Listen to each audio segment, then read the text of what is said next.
ದಾಂಡೇಲಿಯಲ್ಲಿ ಬೃಹತ್ ಹಿಂದೂ ಸಮಾವೇಶದ ಶೋಭಾಯಾತ್ರೆಗೆ ಚಾಲನೆ. ದಾಂಡೇಲಿ ನಗರದ ಹಿಂದೂ ಸಮಾಜೋತ್ಸವ ಸಮಿತಿಯ ಆಶ್ರಯದಡಿ ಆಯೋಜಿಸಲಾದ ಬೃಹತ್ ಹಿಂದೂ ಸಮಾವೇಶದ ಶೋಭಾಯಾತ್ರೆಗೆ ಹಳೆ ನಗರಸಭೆಯ ಮೈದಾನದಲ್ಲಿ ಇಂದು ಶನಿವಾರ ಸಂಜೆ 4:30 ಗಂಟೆ ಸುಮಾರಿಗೆ ಚಾಲನೆಯನ್ನು ನೀಡಲಾಯಿತು. ಈ ಶೋಭಾಯಾತ್ರೆಯು ನಗರದ ಪ್ರಮುಖ ರಸ್ತೆಗಳಲ್ಲಿ ಸಂಚರಿಸಿ ಕೊನೆಯಲ್ಲಿ ಹಳೆ ನಗರಸಭೆಯ ಮೈದಾನದಲ್ಲಿ ಸಂಪನ್ನಗೊಳ್ಳಲಿದೆ. ಆ ನಂತರ ಶ್ರೀರಾಮ ಸೇನೆಯ ಸಂಸ್ಥಾಪಕರಾದ ಪ್ರಮೋದ್ ಮುತಾಲಿಕ್ ಅವರಿಂದ ದಿಕ್ಸೂಚಿ ಭಾಷಣ ನಡೆಯಲಿದೆ.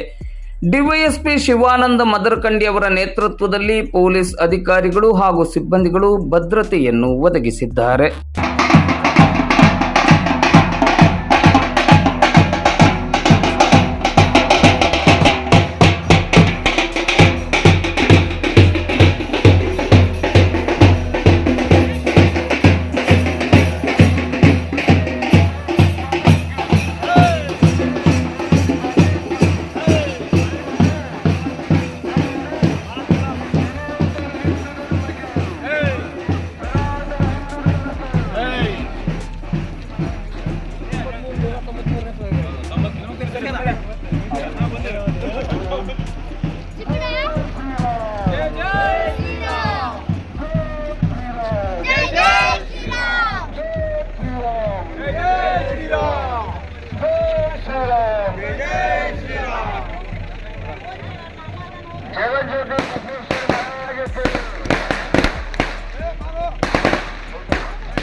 ಇಲ್ಲಿ ನೋಡ್ರಿ, ಕೆಲವೊಂದು ಘೋಷಣೆಗಳನ್ನು ನಿಮ್ಗೆ ಹೇಳ್ತೇನೆ, ನೆನಪಿಟ್ಕೊಡ್ರಿ.